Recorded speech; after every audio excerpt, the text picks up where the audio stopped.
I'm half in shadow, but it's okay because I'm reading ghost stories. What is lines? All the stuff I've got on underneath. Yes.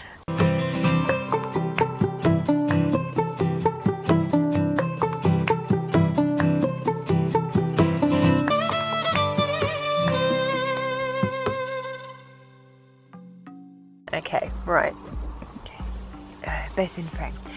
Okay, now, to end this day, I wanted to do this for like ages, but then we've had some really like wet, windy, noisy nights.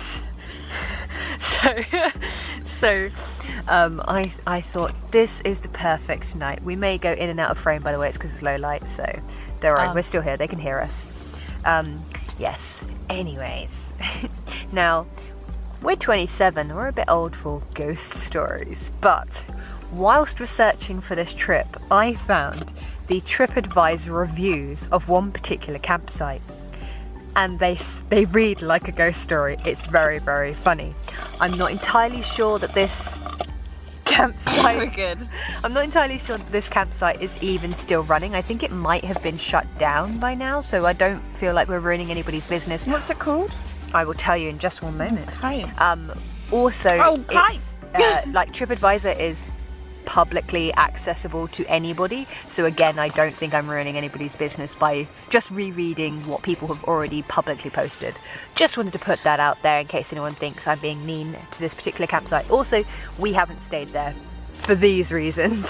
Okay, Poppy hasn't heard them. I am as well, by the way. That's okay. I believe you whilst you interrupt me. I'm just going to say thank you for the McDonald's. No, of course. Yes, Poppy's parents, bless them, dropped us McDonald's tonight because we're a million miles away from like any town or any kind of civilization. Nothing. And we were like really hungry, so yeah, they were amazing and literally delivered us McDonald's, so thank you so much, Poppy's parents. Anyway, this particular caravan camping park is called Village Way Caravan and Camping Park. And it sounds god awful. Village Way. Yep. Village Way. Okay, this one, number 1, is from Dan C. His subtitle is Villagey is the word. My visit to the Village Way really was a step into another world.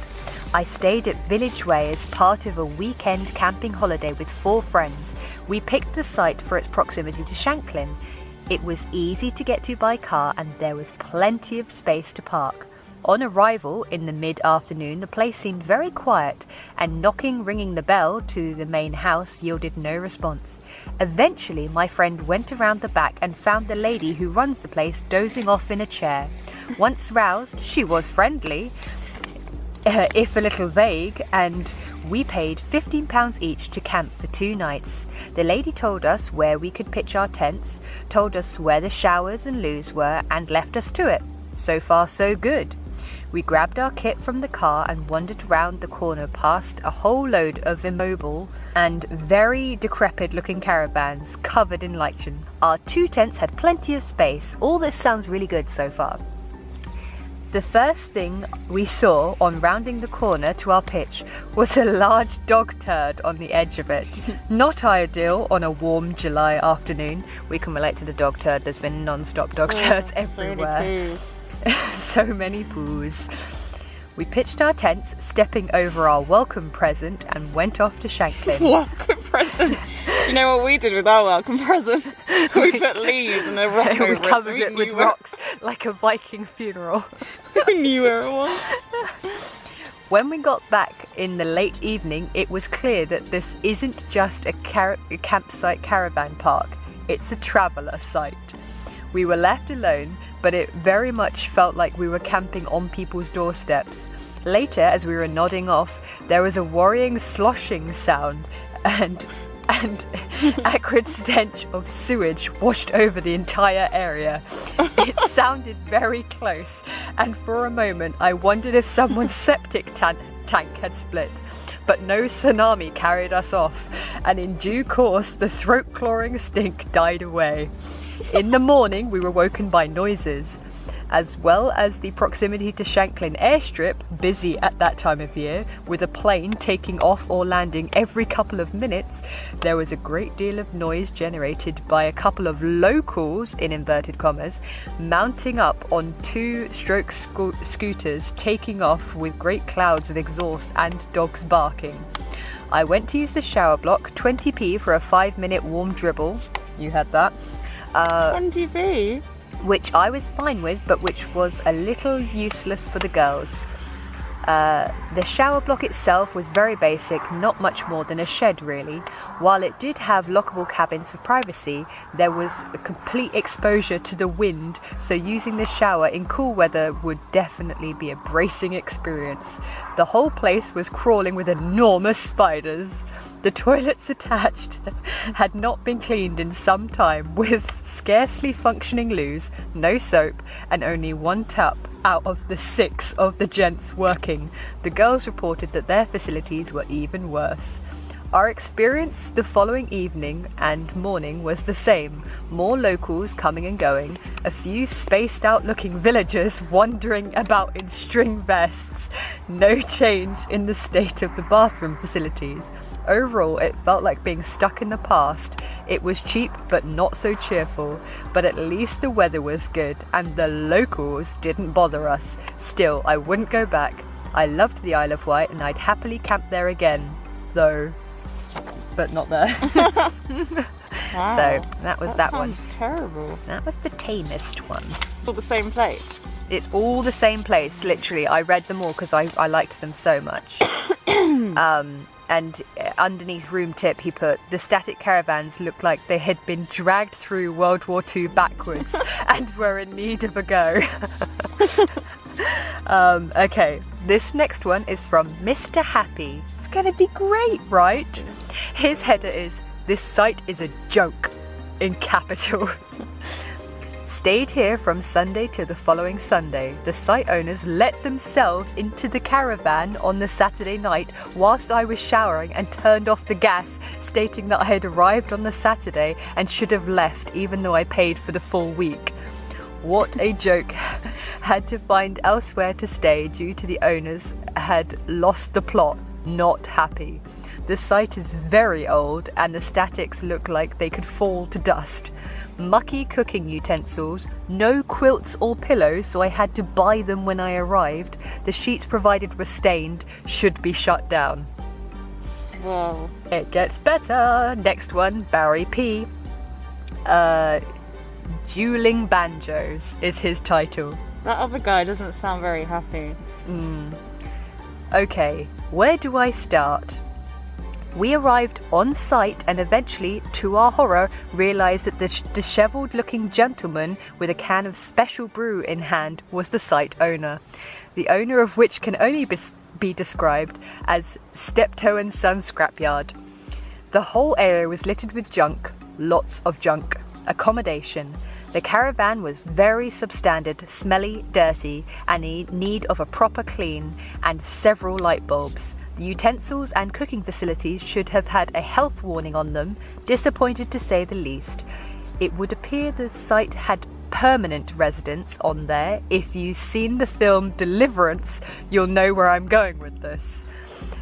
If not, be warned. Lock up your kids, valuables, and pets. So you need to hide your kids, hide your wife, hide your kids, hide your wife. However, if you have several limbs missing, one eye, play the banjo, and your sister is your mum, it's the place for you. This one's from Mad Seasider. Do not use this park. First off, I totally agree with the last review. When we eventually arrived after missing the park on the first attempt due to an overgrown sign, we pulled into the parking area, which looked like Steptoe's yard, with a washing machine, television, and other various piles of junk.